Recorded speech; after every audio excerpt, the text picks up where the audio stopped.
आद्यस्य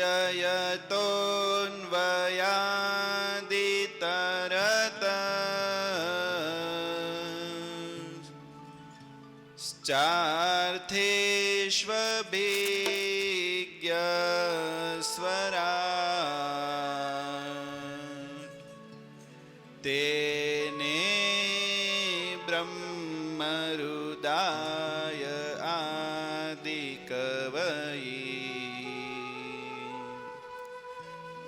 मूयन्ति यत्सूरय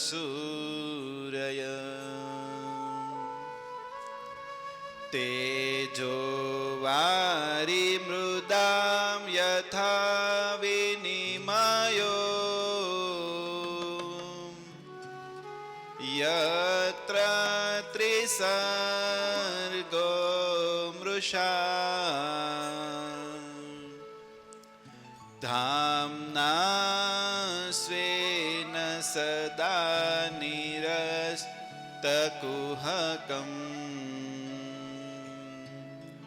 सत्यं परं धीमहि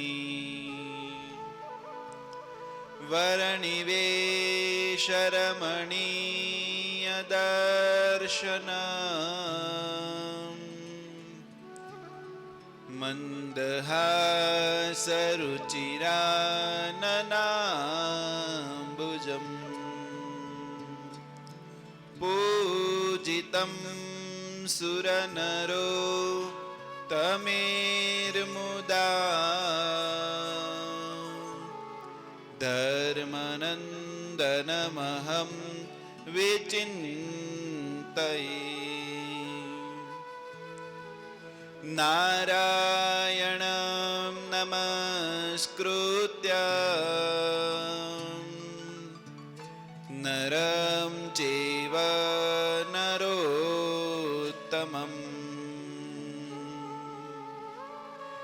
देवीं सरस्वतीं व्यासं ततो जयमुदीरये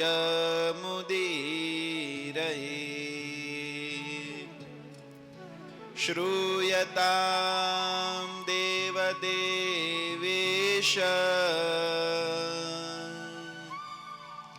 नारायण जगत्पते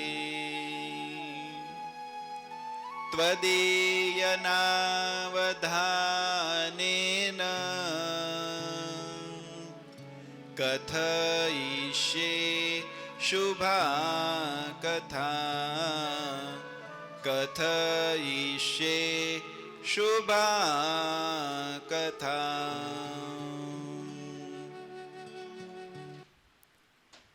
हे पूर्ण पुरुषोत्तम प्रभु परब्रह्म जय सर्वोपरि। हे पूर्ण पुरुषोत्तम प्रभु परब्रह्म जय सर्वोपरि। हे पूर्ण पुरुषोत्तम प्रभु परब्रह्म जय सर्वोपरि। हे पूर्ण पुरुषोत्तम प्रभु परब्रह्म जय सर्वोपरि। सुखकन्द सहजानन्द जी कमनीय मूर्ति माधव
બોલો સ્વામિનારાયણ ભગવાન ભગવાનની જય શ્રી નર નારાયણ દેવ દેવની જય શ્રી રેવતી બળદેવ જય જય કૃષ્ણ કૃષ્ણ મહારાજની જય શ્રી રાધા રમણ દેવ દેવની જય શ્રી મુરલી મનોહર દેવ મહારાજની જય શ્રી લક્ષ્મી નારાયણ નારાયણ દેવની જય શ્રી મદન મોહનજી મહારાજ મહારાજની જય શ્રી રાધા કૃષ્ણ દેવ દેવની જય શ્રી ગોપીનાથજી મહારાજની જય શ્રી રામચંદ્ર ભગવાન ભગવાનની જય શ્રી વિઘ્ન વિનાયક દેવની જય શ્રી કષ્ટભંજન ભંજન દેવની જય શ્રી 500 પરમહંસ પરમહંસની જય ઓમ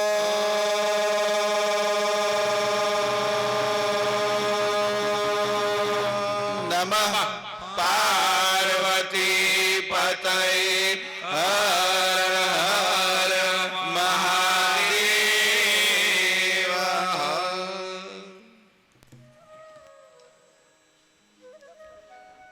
અદ્ભુત શ્રાવણ માસ ચાલી રહેલો છે. પવિત્ર શ્રાવણ મહિનાની અંદર પવિત્ર કથા શ્રીમદ ભાગવત ગ્રંથ. ગોકર્ણ મહારાજ પોતાના પિતા આત્મદેવને ઉપદેશ આપે છે, હે પિતાશ્રી, હવે સંસારમાંથી આસક્તિ છોડો.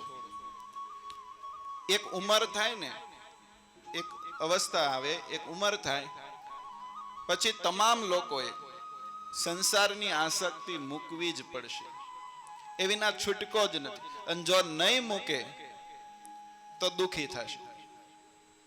આપણે પણ આ શાસ્ત્રમાંથી એ શીખવાનું છે, અમુક ઉંમર થાય, શરીર પછી કામ કરતું ઓછું થઈ જાય, શરીર સાથ આપતો ઓછો થઈ જાય, પછી આપણે સંસારમાંથી પ્રીતિ તોડવી પડશે, સંસારમાંથી આસક્તિ છોડવી પડશે. ખૂબ અદ્ભુત ગોકર્ણ મહારાજે પોતાના પિતાને ઉપદેશ આપ્યો, હે પિતાશ્રી, અસારે ખલુ સંસારે દુઃખ રૂપી વિમોહક સુતઃ કસ્ય ધનમ કસ્ય સ્નેહવાન જ્વલતે જગત. આ અસાર રૂપી સંસાર છે. સંસારની અંદર કોઈ સાર ખરો? કોઈ આમાંથી કોઈને સારી પ્રાપ્તિ થઈ ખરી? સંસાર અસાર છે, આમાંથી કોઈ સાર નહીં મળે. જેમ વલોવી નાખેલી છાશ હોય, જેમાંથી આપણે માખણ બધું કાઢી લીધું હોય, તમામ માખણ નીકળી ગયું, પછી વલોવો, એવી ઈચ્છા રાખો કે હજી માખણ નીકળશે. નીકળે માખણ એમાંથી? એક વખત નીકળી ગયું, વાત પતી ગઈ. પણ આ સંસારને તો એવી ઉપમા નથી આપી, સંસારને પાણીની ઉપમા આપી. હવે પાણીને વલોવો તો એમાં શું નીકળે? કાંઈ નીકળે. આપણને એમ લાગે છે કે આ છાશ છે, આને વલોવશું તો કઈક આમાંથી સાર નીકળશે, આપણે સુખી થઈશું, બીજા ભલે ન સુખી થાય, હું તો સુખી થઈ જઈશ. પણ કોઈને સુખ મળ્યું નથી.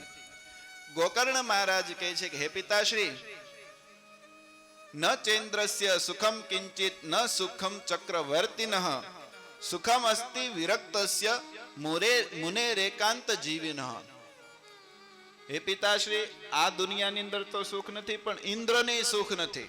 ઇન્દ્ર તો સ્વર્ગનો અધિપતિ કહેવાય, ત્રિલોકીનો રાજા કહેવાય, છતાં એને પણ સુખ મળ્યું નથી. એની ગાદી હલવા મળે છે ઘણી ઘણી વખત કે લખેન મારી કોઈ ગાદી લઈ જશે, આગળ કથાઓ આવશે.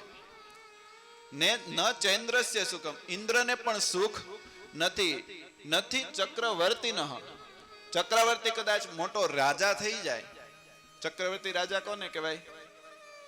આખી દુનિયા જેને કબજે કરેલી હોય ને, આખી દુનિયા જેના શાસનમાં ચાલતી હોય, 212 દેશ કહીએ કે 196 દેશ કહીએ, જેટલા દેશ કહેવાય, આખી દુનિયા એક શાસન નીચે ચાલતી હોય, એ જે શાસન કરતા હોય ને એને ચક્રવર્તી રાજા કહેવાય. તો એવા ચક્રવર્તી રાજાને પણ સુખ છે? અત્યારે તો કોઈ એવા રાજા છે નહીં. અલગ અલગ દેશના રાજા હોય. આપણા ભારતના રાજા જુઓ, નરેન્દ્ર મોદીજી કહેવાય ને, આપણને લાગે વાહ કેટલું સુખ છે, કેટલી સાહેબી છે. પણ હકીકતમાં પૂછો, કોઈ સુખેથી રહેવા દે છે ને? શાંતિથી રહેવા દે છે?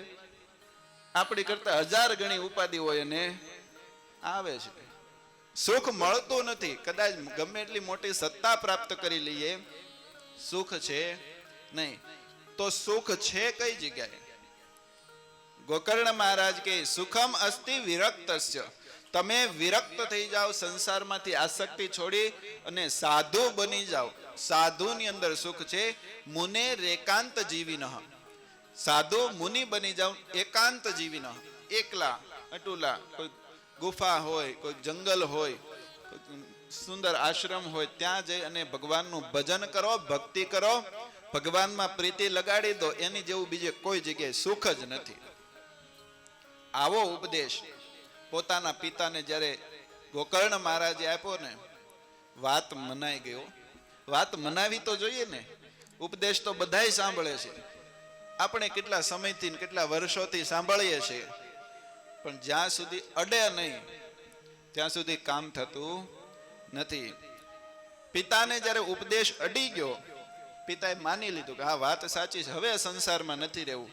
બહુ સંસારમાં હેત રાખ્યું, પ્રીતિ રાખી, સ્ત્રીમાંથી સુખ મળશે એવી ઈચ્છા હતી, સ્ત્રીમાંથી ન મળ્યું, પુત્રમાંથી હતી, પુત્રમાંથી ન મળ્યું, ધન સંપત્તિ બધી ભેગી કરી, કોઈ જગ્યાએથી સુખ ન મળ્યું. છેલ્લે રોતા રોતા ઘરમાંથી બહાર નીકળી ગયા કે હવે આ સંસારમાં સુખ નથી, ભગવાનનું ભજન કરી લેવું છે. પોતાનો મોક્ષ સાધી લીધો. આત્મદેવ છે ને, છેલ્લે આત્માને ઓળખી લીધો, ભગવાન સુધી પહોંચી ગયા. હવે પિતા જતા રહ્યા.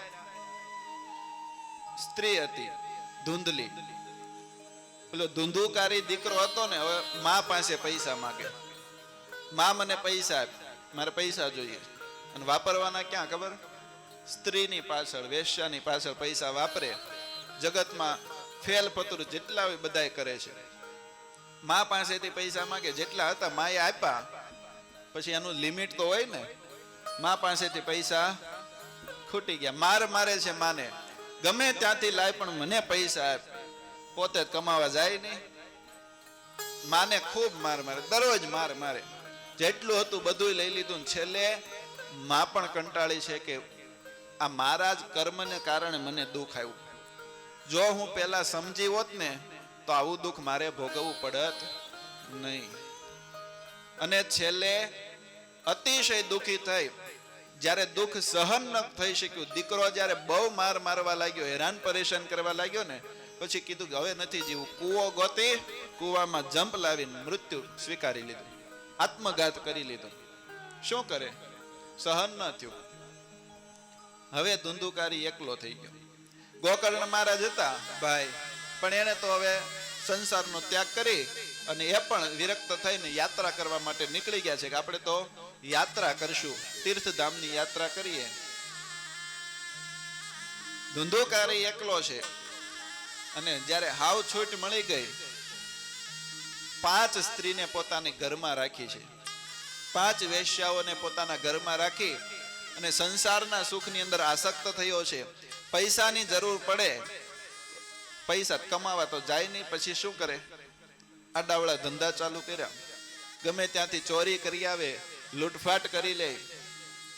મોટા રાજા હોય, ગમે ત્યાંથી ચોરી કરી અને પૈસા લાવી અને સ્ત્રીને આપે છે. 5 સ્ત્રીઓને રાખતો તો ઘણો બધો સમય એમ વ્યતીત થયો છે. એવામાં સ્ત્રીઓ પૈસા માંગવા લાગી, વધુ કે વધુ પૈસા આપો, વધુ. અને એક શાસ્ત્રમાં કીધેલું છે, ક્યારે સ્ત્રીને પૂરું પડે જ નહીં. મોટા મોટા સંતોએ એવું કીધું છે, કોઈ ખોટું નહીં લગાડતા. ગિરનાર જેટલો પદાર્થનો ઢગલો કરીને આપો ને, કેટલો આ લખેલું છે મોટા સંતોની વાતોમાં, ગિરનાર જેટલો પદાર્થોનો ઢગલો કરીને સ્ત્રીને આપો ને તો એ કે હજી ખૂટે છે, કોઈ દી પૂરું પડે નહીં. 5 સ્ત્રીઓ માગ કરે છે. પછી એને એમ થયું મોટી ચોરી કરું.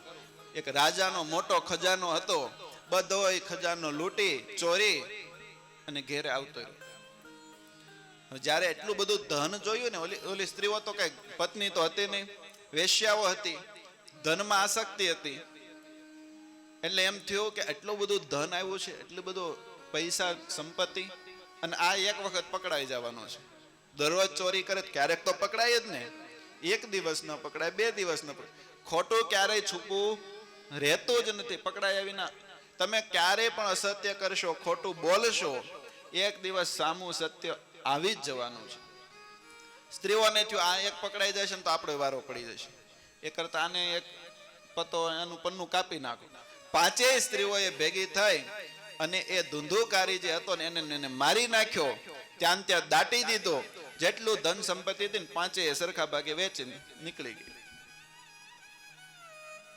આવી પરિસ્થિતિ, આવું પરિણામ આવ્યું. આ પરિણામ એટલું તો આવ્યું, પણ કરેલા કર્મ ક્યારે છોડતા નથી. એ ધુંધુકારી મરીને ભૂત થયો છે, પ્રેત થયો છે ઘરની અંદર. કેમ કે ઘરમાં જ મર્યો તો ઘરની અંદર જ આમથી આમ આટા માર્યા રાખે, ભડકા થાય, લોકો કોઈ આવે તો એને હેરાન પરેશાન કરે. ભૂત બંગલો બની ગયો. પછી શું બન્યું કે ને, ભૂત બંગલો છે, ત્યાં ગયા જેવું નથી, કોઈ ત્યાં ફરકે નહીં. ગોકર્ણ મહારાજ તીર્થયાત્રા કરવા ગયા હતા, એને સમાચાર કોઈકે પહોંચાડ્યા કે તમારા ભાઈનું મૃત્યુ થયું છે. ગોકર્ણ મહારાજ તો ભગવાનની અંદર રુચિવાળા હતા, ભગવાનના ભજન વાળા હતા. ગયાજીમાં જઈને શ્રાદ્ધ કર્યું. કઈ જગ્યાએ? બૌદ્ધ ગયા કહેવાય ને, બિહારની અંદર આવ્યું ગયાજી. કોઈ પણ મર્યા હોય તો એની પાછળ શ્રાદ્ધ ક્રિયા ગયાજીમાં વિશેષ કરવામાં આવે. ગયાજીમાં જઈને શ્રાદ્ધ કર્યું. જેટલા જેટલા તીર્થ સ્થાનો, નદીઓ હોય ત્યાં પણ બ્રાહ્મણોને બોલાવીને શ્રાદ્ધ કરાવ્યું. ફરતા ફરતા ઘરે આવ્યા. પાછા પોતાના ગામમાં ઘરે આવીને જ્યાં ઉતારો કર્યો, રાત્રિનો સમય થયો. રાત્રિ પડતાની સાથે જ ભડકા દેખાય, અગ્નિ આમ આકાશમાં ઉડતી હોય એવું દેખાય. જોર જોરથી અવાજ આવવા લાગ્યો છે, ભાઈ મને બચાવી લે, ભાઈ મને બચાવી લે. ભડકા થાય છે, અગ્નિના તેજ દેખાય છે, રાયડો પાડે છે. ગોકર્ણ મહારાજ કે છે કોણ આ? પાણી અંજલી લીધી અને પાણી છાંટ્યું ને તે જે ભૂત હતો ને પ્રગટ થયો અને જોયું તો મારો ભાઈ ધુંધુકારી. કહે છે કે ધુંધુકારી, તારી આવી સ્થિતિ, આવી દશા કેમ? તો કહે છે મેં આવા કર્મ કર્યા હતા, એના ફળ સ્વરૂપે મારે ભૂત યોની પ્રાપ્ત થઈ છે અને આનું દુઃખ હું ભોગવું જ, પણ શું કરું? હવે દુઃખ સહન નથી થતું. ભૂત યોનીમાં દુઃખ સહન થાય?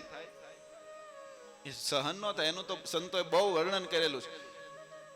100 બેડાની તરસ લાગી હોય, એક ખાલી દ્રષ્ટાંત દેવું હોય, 100 બેડા એટલે પાણીના માટલા હોય ને, બેડા, પેલા સ્ત્રીઓ પાણી ભરવા જતા, 100 બેડાની તરસ લાગે. આપણે તો એક લોટો તરસ લાગી હોય તો માંડ માંડ પીએ. 100 બેડાની પાણીની તરસ લાગે અને ગળું હોય સોયના નાકા જેવું, એમાં પાણી અંદર ઉતરે નહીં. તરસ એટલી બધી હોય, કેટલું આમ પીપાસા લાગે, તરસ લાગે, સહન ન થઈ શકે. ભૂખ પણ એટલી લાગે, વિષ્ટા સિવાય એને બીજું કઈ ખાવા ન મળે. અતિશય દુઃખી થાય, હેરાન થાય. ભાઈને કહે છે ભાઈ તું મને બચાવી લે. ગોકર્ણ મહારાજ કહે છે તારી અસદગતિ, હા તારા કર્મ એવા હતા, પણ મેં તો બોધ ગયાજીની અંદર શ્રાદ્ધ તારું કર્યું છે, તને સરવણી આપેલી છે, તારું કલ્યાણ ન થયું? ત્યારે ધુંધુકારી બોલ્યો છે, એ ભાઈ તું આવા સેંકડો ને હજારો કદાચ મારી પાછળ શ્રાદ્ધ કરીશ ને તો મારું કલ્યાણ એમ થાય એવું નથી. મેં પાપ જ એટલા બધા કર્યા છે, મારા પાપની કોઈ ગણતરી નથી. મેં મારા સગા બાપને માર માર્યો છે, સગી માને માર માર્યો છે, બેયને ઘરમાંથી કાઢી મૂક્યા છે, એટલા અસત કર્મ કર્યા છે, કોઈ પાપ કરવાનું બાકી નથી રાખ્યું. મારી સદગતિ ક્યાંથી થાય? શ્રાદ્ધથી મારું કાંઈ વળે એવું લાગતું નથી. કઈક બીજો ઉપાય બતાવો, કઈક બીજો ઉપાય કરો. ગોકર્ણ મહારાજે વિચાર કર્યો કે હવે બીજો તો શું ઉપાય કરો? પણ ભગવાનની એટલી ભક્તિ હતી ને તરત સૂર્યનારાયણ દેવને યાદ કર્યા. સૂર્યનારાયણ દેવને જ્યારે ગોકર્ણ મહારાજે યાદ કર્યા, રાત્રિનો સમય હોવા છતાંય સૂર્યનારાયણ દેવ પ્રગટ થયા છે, પ્રગટ થઈ દર્શન આપ્યા છે. કહે છે બોલો ગોકર્ણ મહારાજ શું ઈચ્છા છે? તો કે મારા ભાઈની સદગતિ થાય, એનો મોક્ષ થાય એવો ઉપાય બતાવો. ત્યારે સૂર્યનારાયણ ભગવાને ગોકર્ણ મહારાજને ઉપાય બતાવ્યો છે. હે ગોકર્ણ મહારાજ, એ ઉપાય તમારી પાસે જ છે. તમે શ્રીમદ ભાગવતની કથા બેસારો, શ્રીમદ ભાગવત રૂપી સત્સંગ એને સાંભળવા મળશે, ભગવાનની કથા સાંભળવા મળશે ને તો જ એનું કલ્યાણ થશે, તો જ એનો મોક્ષ થશે. બાકી તમે ગમે તેટલા શ્રાદ્ધ કરો, એની પાછળ વ્રત કરો, ગમે એટલી એકાદશીઓ રહો ને, તો એનું કલ્યાણ થશે નહીં. અને જ્યારે સૂર્યનારાયણ ભગવાને સ્વયં આવીને કીધું કે તમે આ ભાગવત ગ્રંથની કથા બેસાડો, એની કથા એને સંભળાવો, સત્સંગ જ્યારે એના કાનની અંદર પડશે ને ત્યારે જ એને કલ્યાણ, એનો મોક્ષ એને હાથમાં આવશે.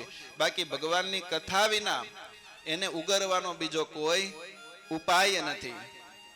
સમીપ આવે મરવાનું જ્યારે, સમીપ આવે મરવાનું જ્યારે, સમીપ આવે મરવાનું જ્યારે, સમીપ આવે મરવાનું જ્યારે, ધીમે ધીમે અનંત જાય ત્યારે, ધીમે ધીમે અંત જાય ત્યારે, ધીમે ધીમે અનંત જાય ત્યારે, ધીમે ધીમે અંત જાય ત્યારે, સત્સંગમાંથી પડવાનું થાય, સત્સંગમાંથી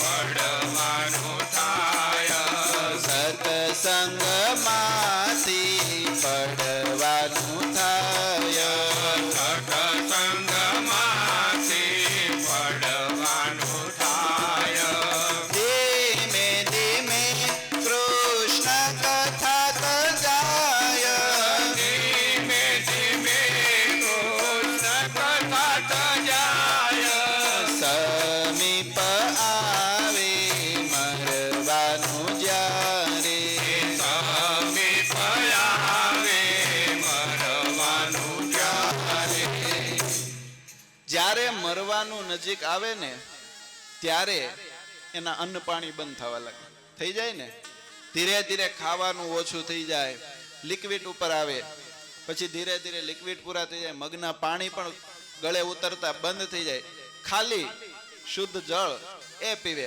પણ એ કેટલા દિવસ કાઢે? 2-5 દિવસ થાય. અન્ન અને પાણી બધા ધીમે ધીમે છૂટતા જાય. જે માણસ એક દિવસ 20 લાડુ ખાઈ જતો હોય, આજે અમારે વાત થઈ હતી, એક દાદા કેમ ગયા, પાછળ સેવામાં લાગે છે, 20 25 કે ડોલ આખો આખી ડોલ ખાઈ જાય લાડુ. જે માણસ આટલું બધું જમી શકતો હોય, જ્યારે વૃદ્ધ અવસ્થા આવે, મરવાનું નજીક આવે ને ત્યારે એના ગળા નીચે પાણી પણ માંડ માંડ ઉતરે છે. એવી રીતે બતાવે છે જે માણસ સત્સંગમાંથી પડવાનો થશે, એને સત્સંગમાંથી અરુચિ થવા લાગશે, એ મોક્ષના માર્ગથી આઘો જ્યારે જતો થશે ને ત્યારે એને ભગવાનની કથા ધીમે ધીમે મુકાવા લાગશે. એને ભગવાનની કથા નહીં ગમે, ભગવાનની વાત સાંભળવી નહીં ગમે.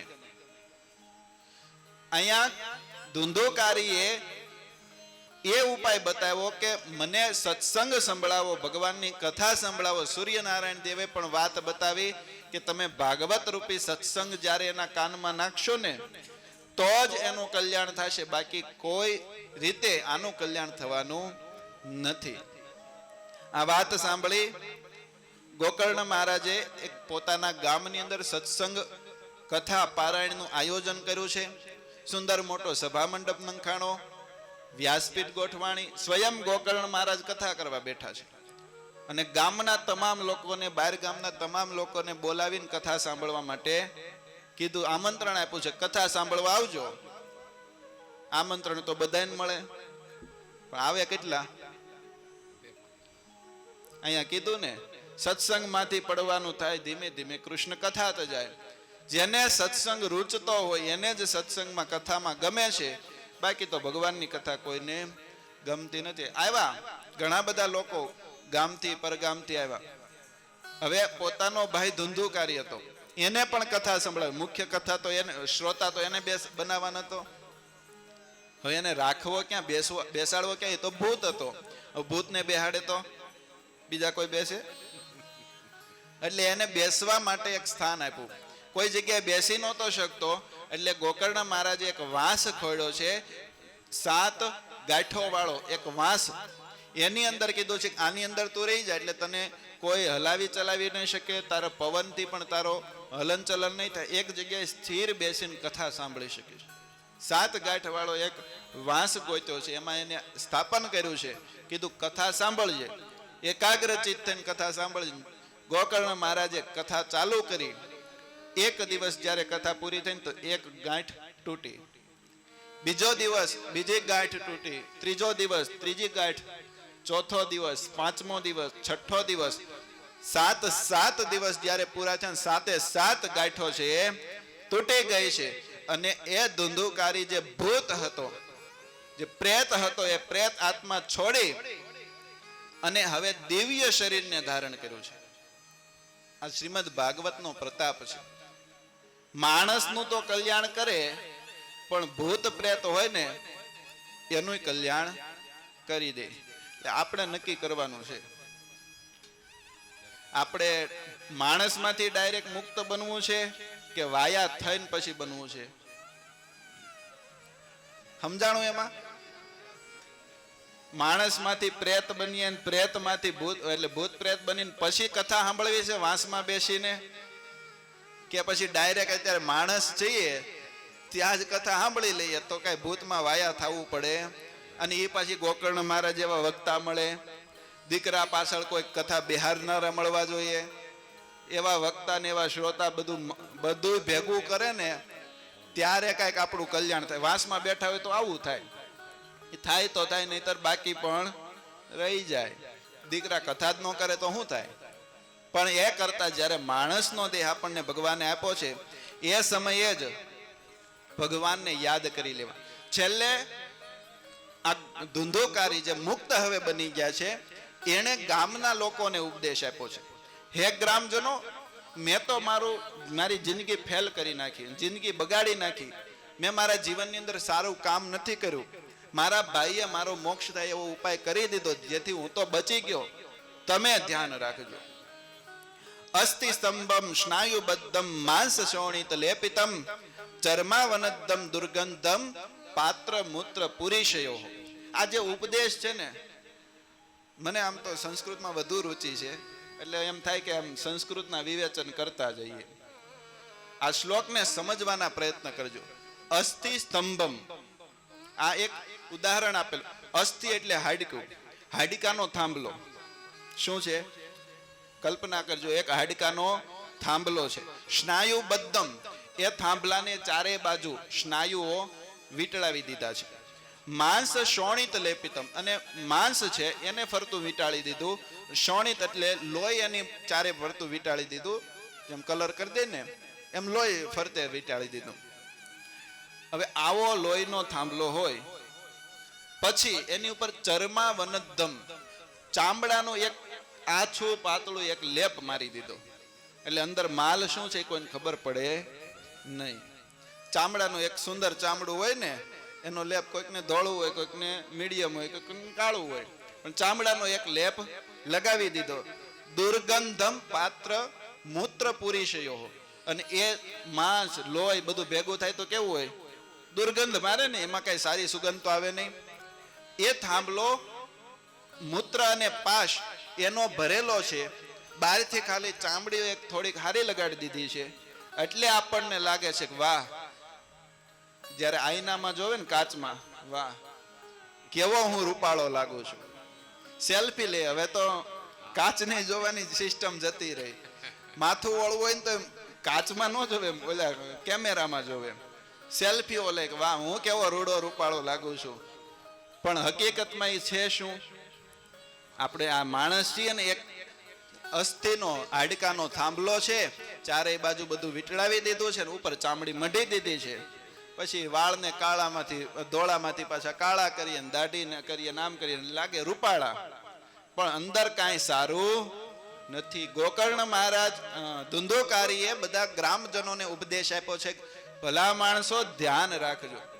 આ માયિક અને નાશવંત શરીરની અંદર બહુ આસક્તિ નહીં રાખતા. એની પાછળ જ એના સુખ ને એની સેવામાં જ જિંદગી પૂરી નહીં કરી નાખતા, ભગવાનના ભજનમાં જિંદગી લગાડી દેજો.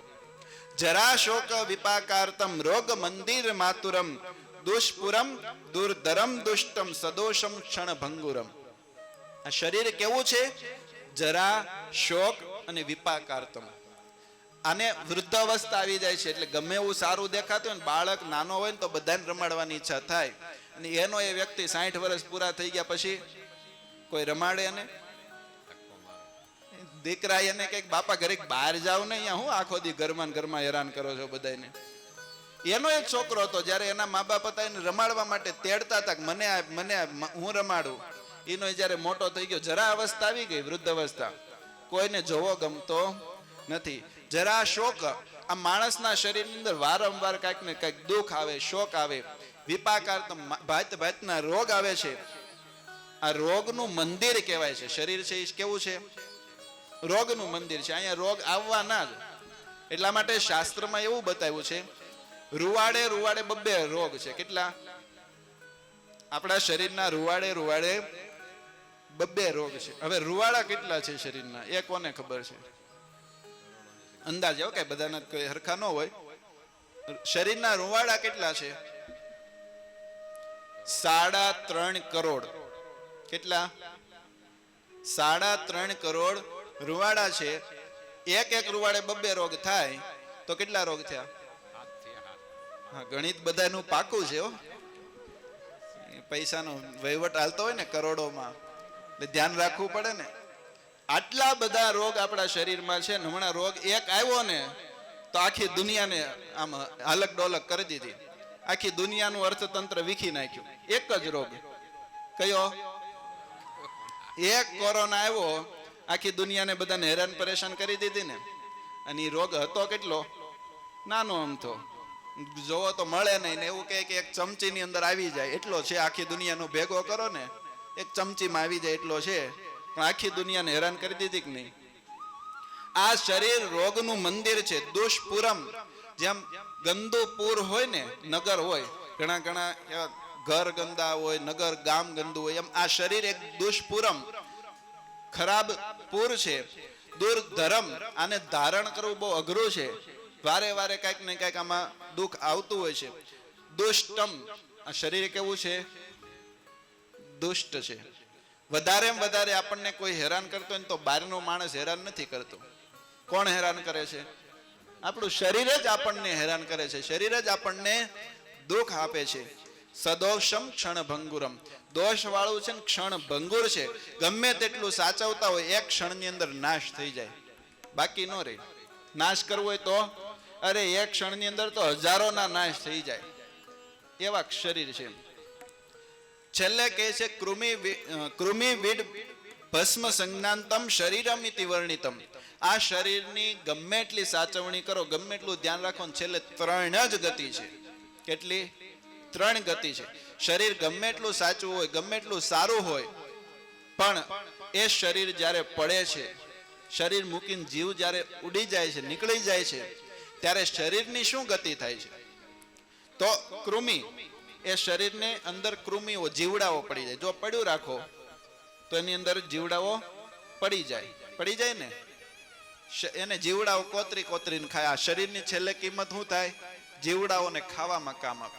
અથવા વીટ એટલે એનું છે ને વિષ્ટા બની જાય. કોઈ પશુ પંખી હોય એના ભાગમાં આવી જાય, કોઈ સિંહ હોય, વાઘ હોય, એ જો ખાઈ જાય, માછલા હોય એવા, તો એના ભાગમાં આવી જાય શરીર, તો એ ખાઈ જાય અને પછી એને પણ વિષ્ટા થઈ જાય, એને પણ નીકળી જાય. શરીરની આ ગતિ થઈ ગઈ.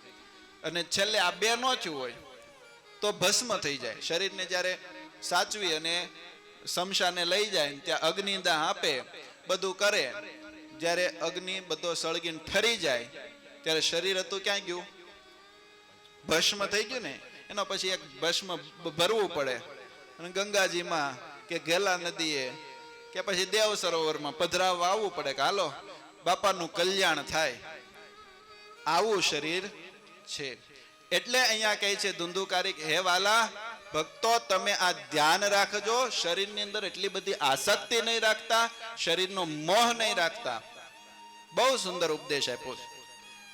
જન્મ સંગાથી વિસાર્યા જગદીશને, જન્મ સંગાથી વિસાર્યા જગદીશને, જન્મ સંગાથી વિસાર્યા જગદીશને, જન્મ સંગાથી આમાં છે વિસાર્યા જગદીશને, એણે ગોયો માણસનો અવતાર રે,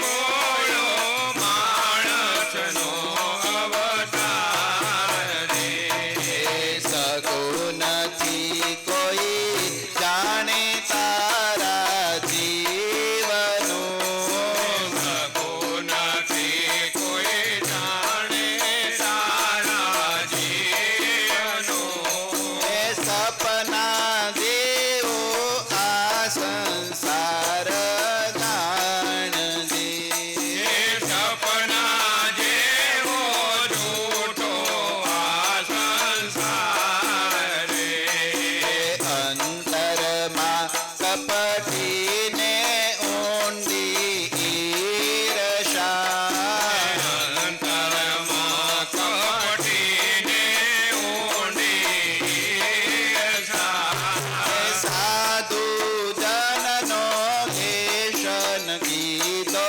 સંગજી, સાધો જનનો લેશન કીધો સંગ રે, દેવાનંદ કહે જમજો રાવર આવશે, દેવાનંદ કહે રમજો રાવર આવશે, દેવાનંદ કહે જમજો રાવર આવશે, દેવાનંદ કહે જમજો રાવર આવશે, ધૂકો કરશે ભાંગી તારા અંગરે, ભૂકો કરશે ભાગે તારા અંગરે, જન્મ સંગાથી વિસાર્યા જગદીશને, જન્મ સંગાથી વિસાર્યા જગદીશને, એણે ખોયો માણસનો અવતાર રે,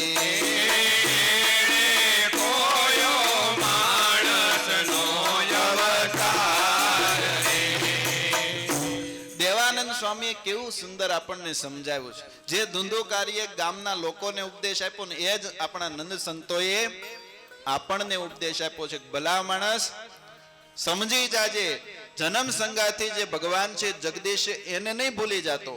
આ માણસનો મોંઘો મનુષ્ય દેહ મળ્યો છે એને એળે નહીં ખોઈ નાખતો. અંતરમાં કપટી હોય, ઈર્ષ્યા હોય, અદેખાય હોય, ભાત ભાતના દોષો હોય એને ટાળજે.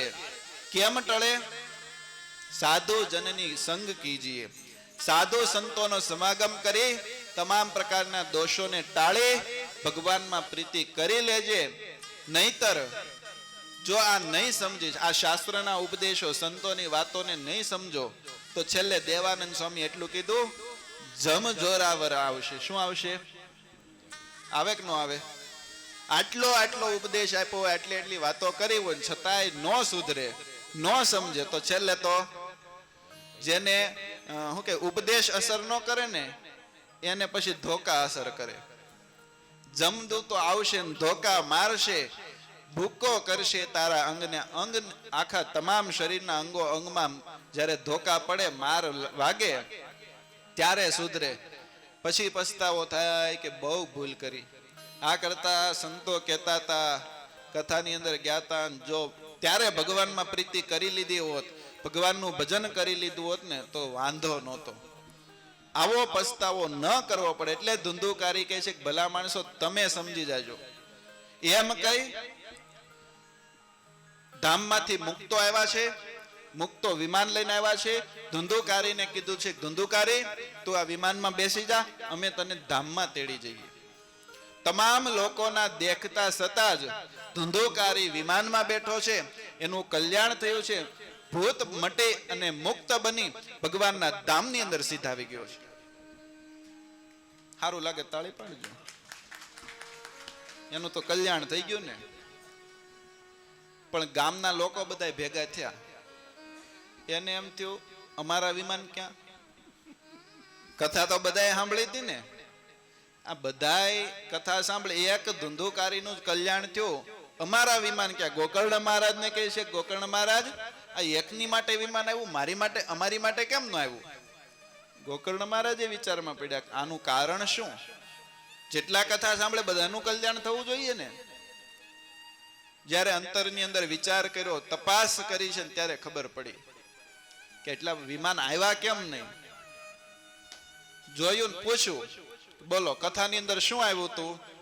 આ 7 દિવસ કથા કરી એની અંદર તમે શું યાદ રાખ્યું? તમને શું ખબર પડી? પછી ઓલું આમ કરે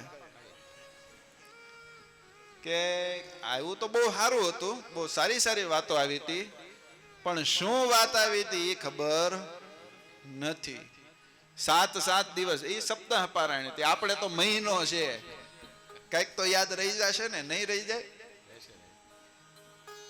ગામના લોકોને પૂછ્યું, કોઈને કાંઈ યાદ રહ્યું ને કાંઈ ખબર નહીં. ગોકર્ણ મહારાજ કે એટલે જ તમારું કલ્યાણ થયું નથી, એટલે વિમાન આવ્યા નથી. પછી ફરી વખત કથા બેસાડી. હો, શાસ્ત્રમાં લખ્યું ફરી વખત કથા બેસાડી. એનો એ જ સભા મંડપ, એનું એ જ સ્ટેજ, એના જ વક્તા, શ્રોતા પણ એના જ. કથા ચાલુ કરી, પણ આ વખતે બધા ધ્યાન દઈને કથા સાંભળે છે, એકાગ્ર ચિત્ત થઈને. ભગવાને કીધું ને શ્રવણ મનન નિધિધ્યાસ કરે તો સાક્ષાત્કાર થાય. શ્રવણ કર્યું છે, એનું મનન કર્યું છે, એનું નિધિધ્યાસ કર્યો. 7 દિવસ પૂરા થયા, ગામના જેટલા લોકો હતા ને બધાની માટે પર્સનલ વિમાન આવ્યા, બધાને વિમાનમાં બેસાડીને ધામમાં મોકલી દીધા. આ કથાની તાકાત છે. હવે ગોકર્ણ મહારાજ એકલા વધ્યા, એનું શું થાય? કથા કરવા વાળાનું તો કલ્યાણ થવું જોઈએ ને. થયું છે. હો, ગોકર્ણ મહારાજની એવી સ્થિતિ હતી. જ્યારે બધાયનો મોક્ષ થઈ ગયો ને, ત્યારે છેલ્લે સ્વયં ગોલોકમાંથી ભગવાનના મુક્તો આવ્યા છે. આ એક કઈ નહીં, હાલો રહેવા દઈએ. બીજા બધા માટે શોર્ટમાં કહી દો, સમજવા વાળા સમજી જશે. બીજા બધા માટે વૈકુંઠમાંથી મુક્તો આવ્યા અને એને વિમાન આવ્યા ને ધામમાં તેડી ગયા. ગોલોકમાંથી સ્પેશિયલ વિમાન આવ્યું ને ગોકર્ણ મહારાજને એમાં બેસાડીને ધામમાં લઈ ગયા છે. ગોકર્ણ મહારાજ પણ ભગવાનના ધામમાં પધારી ચૂક્યા છે. આ તાકાત કથાની અંદર છે. સનકાદિકોએ નારદજીને આ ઉપદેશ, આ કથા સંભળાવી છે. આત્મદેવનું આખ્યાન, ગોકર્ણ મહારાજનું આખ્યાન સંભળાવી કીધું છે આ ભાગવતની અંદર આ તાકાત રહેલી છે. ત્યારે નારદજીએ કીધું કે તમે કહો છો કે ભાગવતની અંદર આવી તાકાત છે, તો એનો કઈ સાંભળવાનો વિધિ તો હશે ને, કે ગમે ત્યારે આવીને ચાલુ કરી દે, ગમે તે લોકો આવીને બેસી જાય સીધે ચાલુ કરી દે કલ્યાણ થઈ જાય, એવું થાય? આનું કોઈ વિધિ હોય? વિધિ વિના તો કાંઈ નથી થતું. સવારે ભગવાનની પૂજા કરવી તો એ વિધિ પ્રમાણે. આપણી સંસ્કૃતિ તો એટલી મહાન છે, તમારે સવારે સ્નાન કરવું હોય ને તો એનો વિધિ હોય. અરે સ્નાન હું દાંતણ કરવું હોય ને, બ્રશ કરવું હોય ને તો એનો વિધિ હોય. બધા વિધિસર કરો ને તો ધર્મ કહેવાય, નિયમ કહેવાય. વિધિ વિના કરો તો દુનિયા આખી કરે છે, એ કોઈ નિયમ કે ધર્મ કહેવાતો નથી. આ ભાગવત કથા સાંભળવાનો શું વિધિ છે, આવો પ્રશ્ન કર્યો ત્યારે સનકાદિકોએ કીધું છે કે હે નારદજી, જો તમારે શ્રીમદ ભાગવતની કથા બેસાડવી હોય, કથા સાંભળવી હોય તો સર્વપ્રથમ કોઈ જ્યોતિષીને બોલાવો, કોઈ વિદ્વાન બ્રાહ્મણને બોલાવીને શુભ મુહૂર્ત નક્કી કરાવવું. કયું સારું મુહૂર્ત છે, કયા સારા દિવસો છે, સારા દિવસોની અંદર કથા બેસાડવી. એની અંદર બતાવ્યું છે જેની પાસે જેટલું ધન હોય એ પ્રમાણે ખર્ચ કરે. સારા દિવસોની અંદર કયા કયા મહિનાઓ સારા કહેવાય છે, તો એક તો ભાદરવો મહિનો સારો કહેવાય. ભાદરવા મહિનાની અંદર કથા કરો, અથવા આસો, કારતક, માગશર 4 મહિના એ શુભ છે. એ 4 મહિનામાં સમય ન મળે તો અષાઢ મહિનાની અંદર કથા કરવી, અને અષાઢ મહિનાની અંદર પણ સમય ન મળે, સારો સમય ન આવે તો છેલ્લે શ્રાવણ મહિનામાં ગમે ત્યારે બેસાડી દેવી. શ્રાવણ મહિનો આખો પવિત્ર છે, આમાં લખ્યું છે શ્રાવણ મહિનામાં વિશેષ કરીને આ ભગવાનની કથા સાંભળે તો એનું કલ્યાણ થઈ જાય છે. જ્યારે કથા પારાયણનું આયોજન થાય ત્યારે પત્રિકા લખવી, પોતાના સગા સંબંધી હોય, મિત્ર મંડળ હોય, ગામના લોકો હોય, બધાને આમંત્રણ આપો કે તમે કથા સાંભળવા માટે જરૂર પધારજો.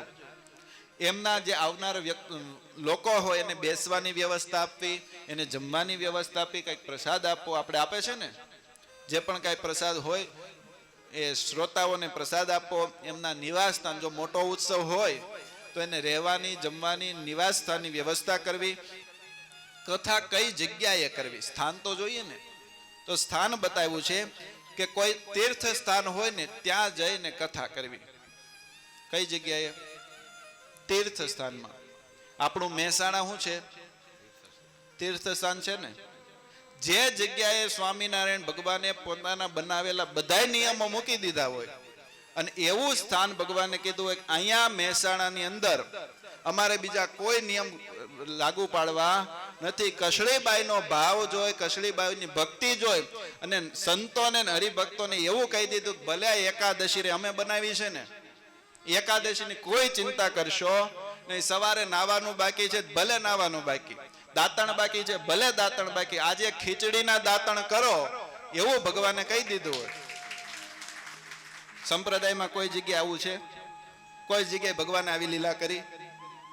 એકાદશી દિવસે ખીચડીના દાંતણ કરાય.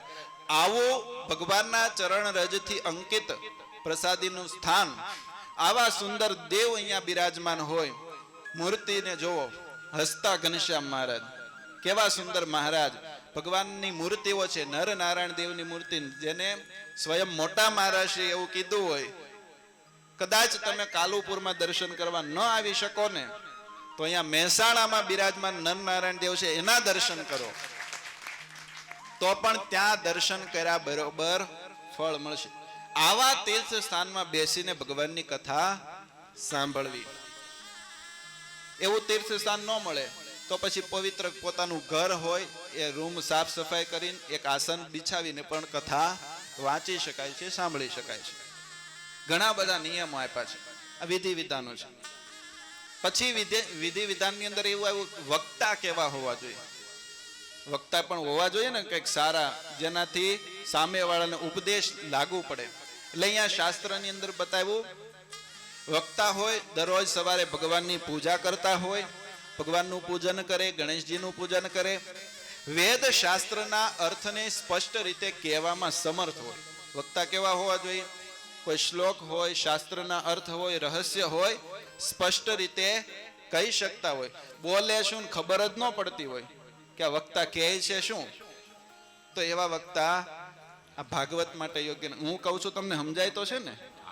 સ્પષ્ટ સમજાય છે ને? હા, નહીતર પછી આપણે બીજા ગોતીએ વક્તા. વક્તા સ્પષ્ટ બોલી શકવા જોઈએ, સ્પષ્ટ એનું લોકોને સમજાવવું જોઈએ, વેદ શાસ્ત્રના અર્થને જાણકાર હોવા જોઈએ. બીજું વિવેકી હોવા જોઈએ. અવિવેકી જેને તેને જેમ તેમ બોલી નાખે એવા વક્તા ચાલે નહીં.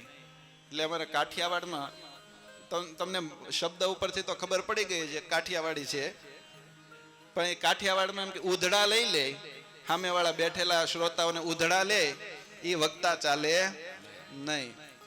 શ્રોતાઓનું પણ સન્માન કરતા હોય, વિવેકી હોય, નિસ્પૃહી હોય, કોઈ પ્રકારની સ્પૃહા ન હોય કે હું કથા કરીશ તો મને એટલું મળશે, લોકો મને માનશે, પૂજશે, એટલું ધન સંપત્તિ આપશે. કોઈ સ્પૃહાને લઈને કથા કરતા ન હોય. ઇન્દ્રિયોને જીતેલા હોય, 10 ઇન્દ્રિયોને જીતીને નિયમમાં રાખતા હોય, ભગવાનની આજ્ઞા પ્રમાણે વર્તતા હોય, શિક્ષાપત્રીના વચન પ્રમાણે વર્તતા હોય, એવા વક્તા પાસેથી કથા સાંભળે તો એ વક્તા કથા કરવા માટે યોગ્ય છે. બીજું બતાવ્યું છે કે વક્તાની અંદર શું ન હોવું જોઈએ. તો કોઈ પંડિત હોવા છતાંય બીજા ધર્મોની અંદર વધુ રુચિ હોય. શાસ્ત્રોને જાણે છે, હિન્દુ ધર્મના ગ્રંથોને જાણે છે, પણ હિન્દુ ધર્મ કરતા બીજા ગ્રંથોની અંદર વધારે રુચિ હોય. બીજી વાતો કર્યા રાખે. એટલે અહીંયા લખ્યું બીજા ધર્મોના ચક્કરમાં ફસાયેલા ન હોય એવા હોય ને એ વક્તાની પાસેથી કથા સાંભળવી. સ્ત્રી લંપટ ન હોય, પાખંડના પ્રચારક ન હોય એવા વક્તા પાસેથી કથા સાંભળવી. અતિશય આહાર ન કરતા હોય, ખૂબ ખાઈ પીને શરીર વધાર્યું હોય, ખાવા પીવામાં જ રુચિ હોય એ વક્તા, કેમ કે પછી બહુ ખાય ને તો પછી ચાલુ કથામાં જ ઊભું થવું પડે. એટલે એવા વક્તા પછી આ તો સારું છે આપણે કલાકમાં લો કથાનો ટાઈમ તો પૂરો થવા આવ્યો, એટલે 3-3 કલાક કથામાં બેસવાનું હોય, 3 કલાક સવારે ને 3 કલાક બપોર પછી.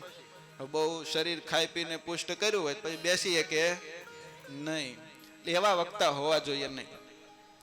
વક્તાના નિયમો તો બતાવ્યા, શ્રોતાની અંદર નિયમો તો જોશે ને કે એને ગમે એમ વર્તે ચાલે. શ્રોતાની અંદર પણ નિયમો હોવા જોઈએ. વક્તાના નિયમો સાંભળવામાં તમને બહુ ગમ્યું છે. જો સ્વામી હશે કે નહીં આપણને શું ખબર, એવું થાય ને કે આ સ્વામીને હમણાં થોડાક દિવસથી જોયા છે, કોને ખબર કેવા હોય. સ્વામીમાં સામે દ્રષ્ટિ કરવાની, પણ પોતાની અંદર દ્રષ્ટિ કરવી બાકી છે. શ્રોતા કેવા હોવા જોઈએ એ પણ નિયમ બતાવ્યો છે. પહેલા તો શ્રોતાએ જ્યારે કથા સાંભળવા આવે ને ત્યારે ભાગવતને વંદન કરવા જોઈએ. તમે કરો છો? કેટલાક કરે છે, બેનો હોય દૂરથી કરી લે, ભાઈઓ હોય તો જ્યાં બેસવાનું હોય ત્યાં દૂરથી પહેલા ભાગવતને વંદન કરીને પછી આસનને ગ્રહણ કરે, પછી વક્તાને વંદન કરે, વક્તાની પૂજા કરે. મુખ્ય યજમાન હોય ને વક્તાની પૂજા કરવાનો લાભ મળે. આ વિવેક દેખાડ્યો. પછી કહે છે કે વ્યર્થ વાતો કરવામાં રુચિ ન હોય. હવે નિયમો લાગુ પડશે.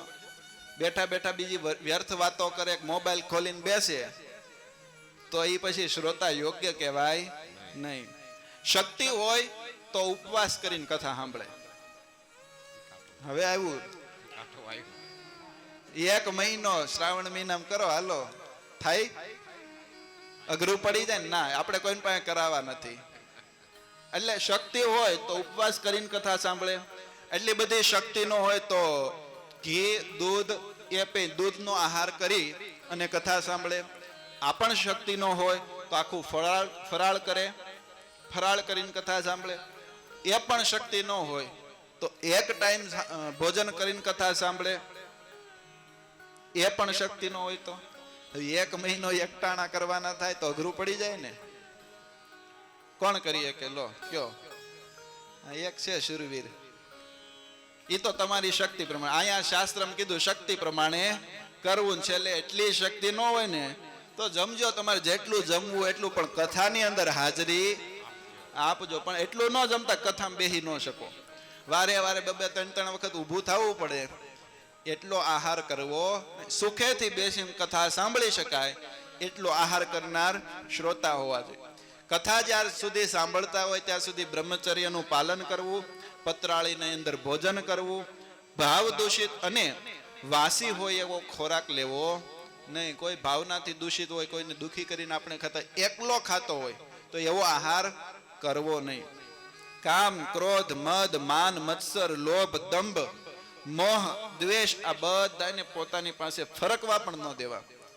કામ, ક્રોધ, લોભ આદિકનો ત્યાગ કરી અને કથા સાંભળવી. વેદ, બ્રાહ્મણ, વૈષ્ણવ, ગુરુ, ગોસેવક, સ્ત્રી, રાજા અને મહાપુરુષોની નિંદા કરવા વાળો ન હોવો જોઈએ. કથા સાંભળવા આવે, 1 કલાક કથા સાંભળે પછી કે વક્તાને બરોબર કથા નથી આવડતી તો તમારે બેસી જવું જોઈએ. પછી તો આપણે એવું જ કહીએ ને. એટલે સામેવાળા નિંદા કર્યા રાખે કે અમને શાસ્ત્રનું જ્ઞાન નથી, આ બધા બ્રાહ્મણો બેઠા છે. ક્યારેક આ તો આપણી નાની કથા છે, મોટી કથા હોય બ્રાહ્મણો બેઠા હોય, બ્રાહ્મણો તો આડવળું જોયા કરે, ક્યાં વાંચે છે. કથા સાંભળવા આવો ત્યારે તમારે કોઈનો અવગુણ ગાવાનો ને એની નિંદા ન કરવી. શાસ્ત્રની નિંદા ન થાય, વક્તાની નિંદા ન થાય. બ્રાહ્મણ હોય, ગાયો હોય, વૈષ્ણવ ભગવાનના ભક્ત હોય, કોઈ ભગતની તમે નિંદા કરી શકો નહીં. આ નિયમ છે. અને જો નિયમનો ભંગ કરો તો પછી વિમાન આવે નહીં. પછી કે કેમ વિમાન ન આવ્યું તો ન આવે. ઘણા બધા નિયમો શ્રોતાઓ માટે પણ બતાવ્યા છે.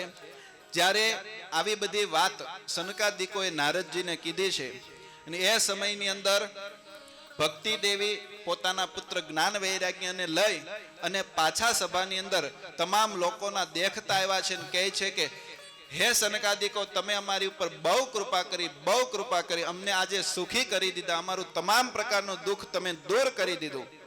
ઊભા થઈ અને વંદન કરવા લાગ્યા છે ભક્તિ દેવી. ત્યારે નારદજી પણ ખૂબ પ્રસન્ન થયા છે કે વાહ, મેં જે સંકલ્પ કર્યો હતો કે આ સ્ત્રી અને એના બે પુત્ર એનું દુઃખ મારે મટાડવું છે, એને સુખી કરવા છે, એ કામ મારું સફળ થયું છે. અને એ સમયની અંદર જ્યારે આવો કાર્ય બધું પૂરું થઈ ગયું, સભા આ આખી બેઠેલી હતી, એ સમયમાં સુખદેવજી મહારાજ એ સભાની અંદર પ્રવેશ કરે છે. સુખદેવજી મહારાજ જ્યારે સભામાં આવ્યા, લોકો બધા જોતા રહી ગયા. આપણી આ કથા ચાલુ થઈ, ઘણા બધા ઋષિ મુનિઓ, હજારો ઋષિ મુનિઓ આવ્યા છે, પણ સુખદેવજી મહારાજ હજી આવ્યા નહોતા. આજે એ પણ આ કથાની અંદર પધારી ગયા. આપણી કથાને 4 ચાંદ લાગી ગયા. શ્રીમદ ભાગવતમ પુરાણ તિલકમ યદ વૈષ્ણવાનામ ધનમ યસ્મિન પારમહંસ્યમેવ મમલમ જ્ઞાનમ પરમ ગીયતે યત્ર જ્ઞાન વિરાગ ભક્તિ સહિતમ નિષ્કર્મ્યમાવિષ્કૃતમ તચ્છૃણ્વન પ્રપઠન વિચારણ પરો ભક્તા વિમુચેત નર. આ શ્રીમદ ભાગવતનું સુખદેવજી મહારાજ કહે છે કે હે ભક્તો, હે શ્રોતાઓ, તમામ પુરાણોનું તિલક સમજજો. તિલક એટલે સર્વથી ઊંચું હોય ને, તમામ પુરાણોની અંદર આ તિલક સમાન છે. વૈષ્ણવોનું સાચું ધન છે. આપણી પાસે રૂપિયા હોય, પૈસા હોય, એ આપણું ધન નથી. શ્રીમદ ભાગવત જો આપણી પાસે છે, આપણા ઘરની અંદર છે, તો સમજવો કે ઘરની અંદર સાચું ધન પડેલું છે. પરમહંસોને માટે યોગ્ય છે. આની અંદર વિશુદ્ધ જ્ઞાનનું વર્ણન છે. જ્ઞાન વૈરાગ ભક્તિ સહિત આની અંદર નૈષ્કર્મ્ય ધર્મનું સુંદર વર્ણન છે. જો શાસ્ત્રની અંદર જેને ધર્મ જ્ઞાન વૈરાગ અને ભક્તિ જોતી હોય ને, તો 2 શાસ્ત્ર મને એવા લાગે છે. જો કે અનંત શાસ્ત્રો છે, પણ મોક્ષના માટે ધર્મ જ્ઞાન વૈરાગ ભક્તિ 4 જોશે ને જોશે. બીજા કદાચ ઓછા વધતા હોય ને તો ચલાવી લે ભગવાન. ધર્મ જ્ઞાન વૈરાગ ભક્તિ જોતી હોય તો કાં તો શ્રીમદ ભાગવત સાંભળવું પડશે તો આવશે, અને કાં પછી સ્વામિનારાયણ ભગવાન બોલેલા પોતાની પરાવાણી એવી વચનામૃતની કથા સાંભળવી પડે, તો ધર્મ જ્ઞાન વૈરાગ ભક્તિ મળે. બાકી શાસ્ત્રો હોય, કોઈ ધર્મ પ્રધાન શાસ્ત્ર હોય, જેટલી સ્મૃતિઓ છે, મનુસ્મૃતિ, પરાશર સ્મૃતિ, આ બધી ધર્મ શાસ્ત્રો કહેવાય. કોઈક ભક્તિ શાસ્ત્ર હોય, કોઈક વૈરાગીના ગ્રંથો હોય. 4 જોતું હોય ને તો કા ભાગવતની કથા સાંભળો, કા વચનામૃતની કથા સાંભળો. સ્વર્ગે સત્યે ચ કૈલાસે વૈકુંઠે નાસ્તિ અયમ રસઃ અતઃ પિબંતુ સદભાગ્યા મામા મુંચત કરહિચિત. હે સદભાગ્ય ભક્તજનો, આ ભાગવતની કથા સ્વર્ગલોકમાં નથી મળતી, સત્યલોકમાં પણ નથી મળતી, વૈકુંઠ, ગોલોક, કૈલાસ કોઈ જગ્યાએ આ ભાગવત મળતું નથી. અતઃ પિબંતુ સર્વે. એટલા માટે અહીંયા જે આ રસ મળે છે ને, ભાગવત રૂપી રસ, એને પી લેવો, અહીંયા બાકી રાખવો નહીં. અને જ્યારે આવું દિવ્ય વાતાવરણ બન્યું છે, સુખદેવજી મહારાજ આવી ગયા, તમામ ઋષિ મુનિઓ આવ્યા, અને નારદજી હવે કથા ચાલુ કર્યો. સનકાદિકોએ મહિમા કીધો, પણ નારદજીને કથા વાંચવાની હતી, કેમ કે બ્રહ્માજીએ જ્ઞાન નારદજીને આપ્યું. નારદજીએ કથા વાંચવાની ચાલુ કરી. એમાં એક બહુ સુંદર શ્લોક છે. આપણી પાસે ટાઈમ તો પૂરો થવા આવ્યો છે, પણ તો શ્લોક ગાઈ લઈએ.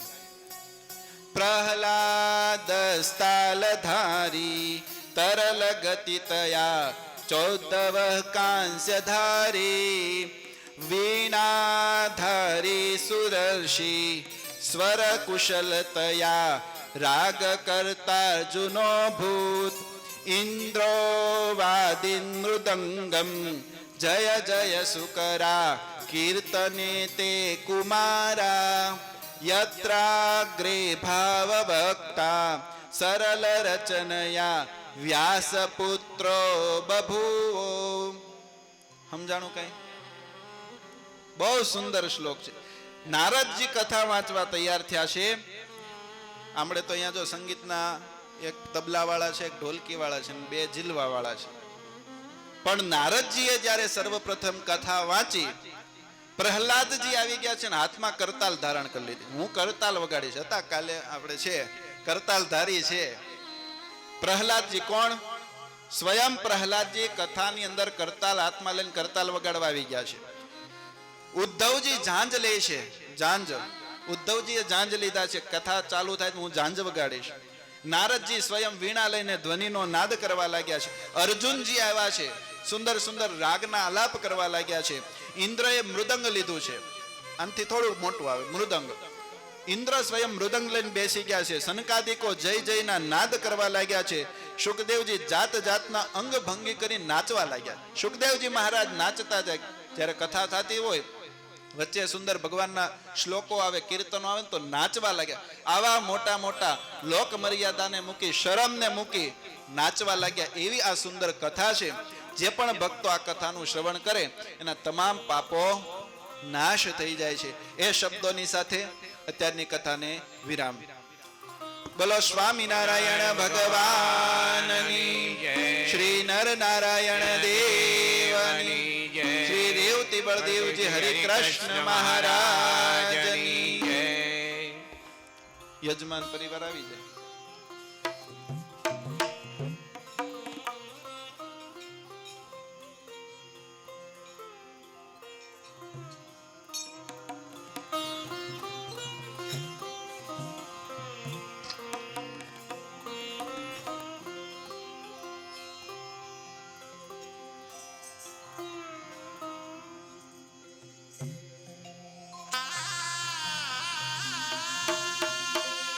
જય સદગુરુ સ્વામી પ્રભુ, જય સદગુરુ